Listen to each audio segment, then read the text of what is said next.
It was the summer of 1996, 10 years after the Chernobyl disaster, when Sergei, Anton, and Mikhail decided to explore the ruins. The exclusion zone was a ghostly reminder of the world's most infamous nuclear catastrophe, and for the boys, who had grown up hearing whispered rumors of the disaster, the abandoned city of Pripyat had always been a forbidden temptation.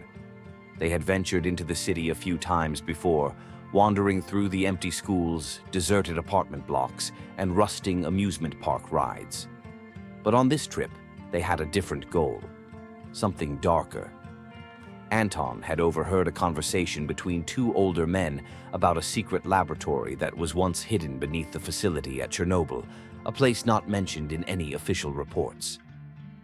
They were doing things down there, one of the men had said, things they didn't want anyone to know about.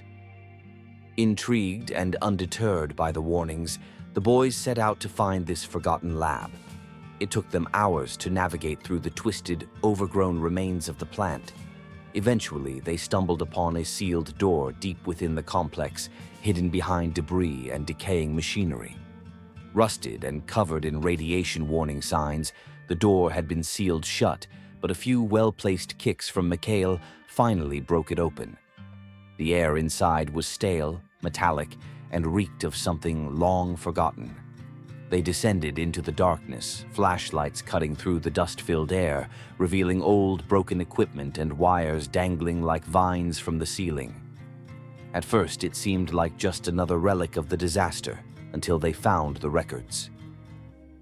In a small office lined with filing cabinets, Sergei opened a drawer, expecting to find old documents on reactor operations. Instead, there were stacks of film reels, yellowed photographs, and folders marked with disturbing labels. One read, Subject 47, Phase 2, Mutation Study.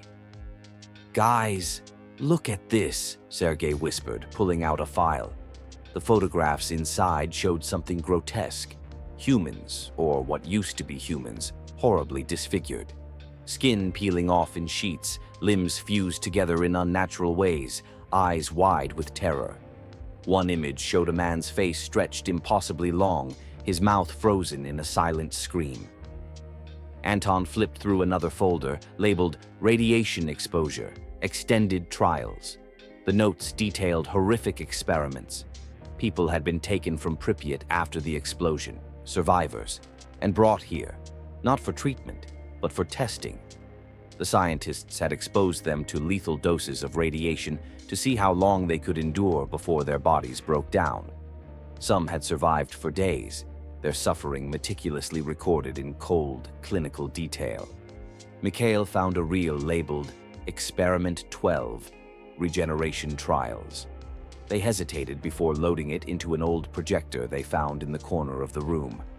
The film crackled to life on the wall, showing grainy black and white footage of a man strapped to a metal table, his body covered in burns. His limbs twitched, his skin bubbling as if it were alive.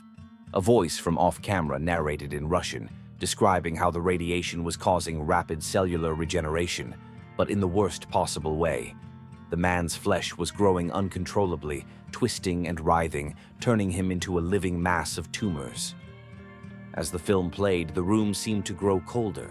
A faint, low hum filled the air, like something mechanical was still running deep within the lab.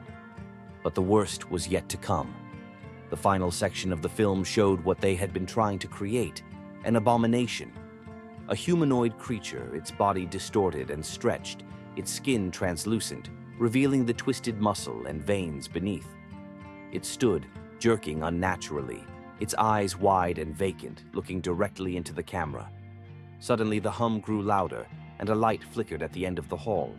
The boys froze, their breath catching in their throats.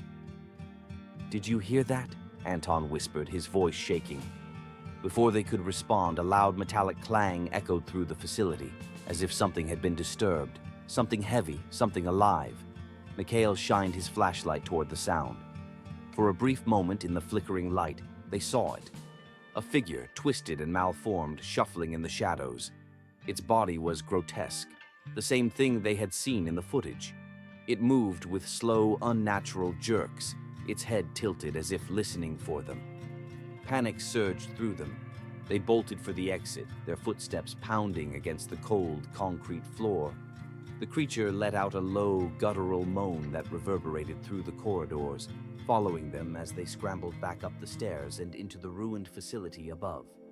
They didn't stop running until they were well beyond the boundary of the exclusion zone, gasping for breath, hearts pounding in their chests.